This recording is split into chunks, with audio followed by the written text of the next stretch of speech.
Hi all, അസ്സലാമു അലൈക്കും. Welcome back to Silna's kitchen. ഇന്നത്തെ റെസിപ്പി ഒരു അടിപൊളി വെറൈറ്റി ടേസ്റ്റി ആയിട്ടുള്ള നല്ലൊരു ഈവനിങ് സ്നാക്സിന്റെ റെസിപ്പിയാണ്. കുട്ടികൾക്കും വലിയവർക്കൊക്കെ ഒരുപാട് ഇഷ്ടാവുന്ന നല്ല ടേസ്റ്റി ആയിട്ടുള്ള പെട്ടെന്ന് തയ്യാറാക്കി എടുക്കാൻ പറ്റുന്ന ഒരു അടിപൊളി ഐറ്റം ആണ്. അപ്പോൾ ഇതെങ്ങനെയാണ് തയ്യാറാക്കുന്നതെന്ന് അറിയാനായിട്ട് വീഡിയോ സ്കിപ്പ് ചെയ്യാതെ മുഴുവനായിട്ടൊന്ന് കണ്ടു നോക്കണേ. ആദ്യം തന്നെ സ്റ്റവിലേക്ക് ഒരു പാൻ വെച്ച് കൊടുത്ത് കുറച്ച് ഓയിൽ ഒഴിച്ചു കൊടുത്തിട്ടുണ്ട്. ഓയിലൊന്ന് നന്നായിട്ട് ചൂടായിട്ട് വരുമ്പോൾ നന്നായിട്ട് പഴുത്തിട്ടുള്ള 2 തക്കാളി ഇതുപോലെ കട്ട് ചെയ്തതിന് ശേഷം ഇട്ട് കൊടുത്തിട്ടുണ്ട്. ഇനി ഇതിലേക്ക് 4 ഉണക്കമുളക് കട്ട് ചെയ്തിട്ട് അതുകൂടെ ഇട്ട് കൊടുക്കുന്നുണ്ട്. ഇനി ഇതൊന്ന് അടച്ചു വെച്ചതിന് ശേഷം നല്ലപോലെ ഒന്ന് വേവിച്ചെടുക്കാം. ഈ വീഡിയോസ് കണ്ടുകൊണ്ടിരിക്കുമ്പോൾ തന്നെ സിൽനാസ് കിച്ചൺ ചാനൽ ആദ്യമായിട്ട് കാണുന്നവരാണെങ്കിൽ പ്ലീസ് ഒന്ന് സബ്സ്ക്രൈബ് ചെയ്തേക്കണേ.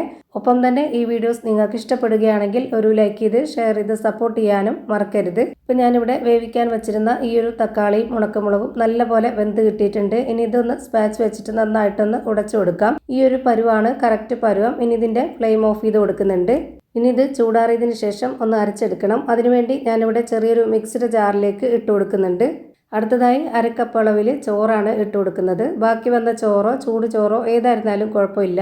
അതുപോലെ തന്നെ ഏത് അരിയുടെ ചോറായിരുന്നാലും കുഴപ്പമില്ല. ഞാനിപ്പോൾ അതേ കപ്പ് അളവിൽ തന്നെ 1 കപ്പ് വെള്ളം ഒഴിച്ചു കൊടുത്തിട്ടുണ്ട്.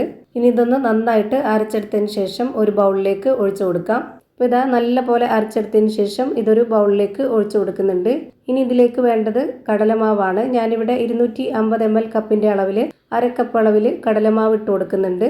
അടുത്തതായിട്ട് ഇതേ കപ്പ് അളവിൽ തന്നെ 250 ml കപ്പിൻ്റെ അളവിൽ 1 കപ്പ് ഗോതമ്പ് പൊടി ഇട്ട് കൊടുക്കുന്നുണ്ട്. ഈ ഗോതമ്പ് പൊടിക്ക് പകരം മൈദപ്പൊടി വേണമെന്നുണ്ടെങ്കിലും ഇട്ട് കൊടുക്കാവുന്നതാണ്. അതൊക്കെ ഓരോരുത്തരുടെ ഇഷ്ടം. ഇനി ഇതുപോലെ ഒരു സബോള ചെറുതായിട്ട് കട്ട് ചെയ്തിട്ട് അതുകൂടെ ഇതിലേക്ക് ഇട്ട് കൊടുക്കാം. പിന്നെ ഒരു 2 പച്ചമുളകും കുറച്ച് കറിവേപ്പിലയും അതുപോലെ ചെറിയൊരു കഷ്ണം ഇഞ്ചിയും പൊടിയായിട്ട് കട്ട് ചെയ്തിട്ട് അതുകൂടെ ഇതിലേക്ക് ഇട്ട് കൊടുക്കുന്നുണ്ട്. ഇനി അടുത്തതായിട്ട് വേണ്ടത് കായത്തിൻ്റെ പൊടിയാണ്. ഞാനിവിടെ 1/4 സ്പൂൺ അളവിൽ ഇട്ട് കൊടുത്തിട്ടുണ്ട്. ഇനി ഒരു നുള്ള് മഞ്ഞൾപ്പൊടി, പെരുംജീരകപ്പൊടി, ഗരം മസാലപ്പൊടി, ആവശ്യത്തിനുള്ള ഉപ്പ് ഇത്രയും ഇട്ട് കൊടുത്തതിന് ശേഷം ഇത് നന്നായിട്ടൊരു സ്പൂൺ കൊണ്ടോ അല്ലാന്നുണ്ടെങ്കിൽ കൈവച്ചിട്ടോ നന്നായിട്ടൊന്ന് ഇളക്കി യോജിപ്പിച്ച് കൊടുക്കുക. ഇതിലേക്ക് വേറെ വെള്ളമൊന്നും ഒഴിച്ചു കൊടുത്തിട്ടില്ല. നമ്മൾ അരച്ചു കൊടുത്തിട്ടുള്ള ആ ഒരു മിക്സ് മാത്രം തന്നെ മതിയാവും. ഞാനിപ്പോൾ ഇവിടെ ഒരു സ്പൂൺ വെച്ചിട്ടാണ് നന്നായിട്ട് ഇതുപോലെ ഇളക്കി യോജിപ്പിച്ച് കൊടുത്തിട്ടുള്ളത്.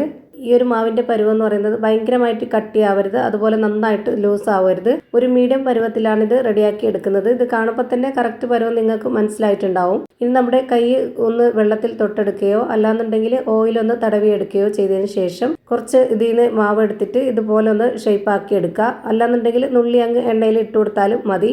ഞാനിപ്പോൾ ഇവിടെ ചൂടായി വന്ന എണ്ണയിലേക്ക് കുറച്ചായിട്ട് ഇതുപോലെ ഇട്ട് കൊടുക്കുന്നുണ്ട്. എണ്ണ നല്ല പോലെ ചൂടായി വന്നതിന് ശേഷം ഒന്ന് മീഡിയം ഫ്ലെയിമിൽ ഇട്ട് കൊടുത്തിട്ട് വേണം ഇതെല്ലാം ഇട്ട് കൊടുക്കാനായിട്ട്. അല്ലാന്നുണ്ടെങ്കിൽ പെട്ടെന്ന് കരിഞ്ഞു പോകും. അതുപോലെ തന്നെ ഇതെല്ലാം ഇട്ട് കൊടുത്തതിന് ശേഷം ഒന്ന് ഇതുപോലെ ഇളക്കി ഇട്ട് കൊടുക്കണം. അല്ലാന്നുണ്ടെങ്കിൽ അടിക്ക് പിടിക്കും. ഞാനിപ്പോൾ ഇവിടെ തിരിച്ചു മറിച്ചൊക്കെ ഇട്ട് കൊടുത്തിട്ട് നന്നായിട്ട് ഫ്രൈ ആക്കി എടുത്തിട്ടുണ്ട്. ഇനി നമുക്കിത് എണ്ണയിൽ നിന്ന് കോരി മാറ്റാം. ഇത് അധികം ഓയിലൊന്നും കുടിക്കാത്ത നല്ല ടേസ്റ്റി ആയിട്ടുള്ള പെട്ടെന്ന് തയ്യാറാക്കി എടുക്കാനും പറ്റുന്ന നല്ല അടിപൊളി സ്നാക്സ് ആണ്. അപ്പോൾ എന്തായാലും ഒന്ന് ട്രൈ ചെയ്ത് നോക്കുക. ഞാനിപ്പോൾ ഇതിൻ്റെ അകമൊക്കെ വെന്തോന്ന് അറിയാനായിട്ട് ഇതൊന്ന് പിച്ചി കാണിച്ചു തരാം. ഇതിൻ്റെ അകമൊക്കെ നന്നായിട്ട് വെന്ത് കിട്ടിയിട്ടുണ്ട്. അപ്പോൾ ഇത്രയേ ഉള്ളൂ ഇന്നത്തെ വീഡിയോ ഇഷ്ടമായാൽ ലൈക്ക് ചെയ്യാനും കമൻറ്റ് ചെയ്യാനും ഷെയർ ചെയ്യാനും മറക്കരുത്. അതുപോലെ തന്നെ ഞാനിടുന്ന പുതിയ വീഡിയോസ് നോട്ടിഫിക്കേഷനായിട്ട് കിട്ടുന്നതിന് വേണ്ടി സബ്സ്ക്രൈബ് ചെയ്ത് ബെല്ലൈക്കൺ അമർത്തി അതിൽ ഓൾ എന്ന ഓപ്ഷൻ എനേബിൾ ചെയ്ത് കൊടുക്കാനും മറക്കരുത്. പുതിയൊരു വീഡിയോയുമായി വീണ്ടും വരും. Thank you for watching.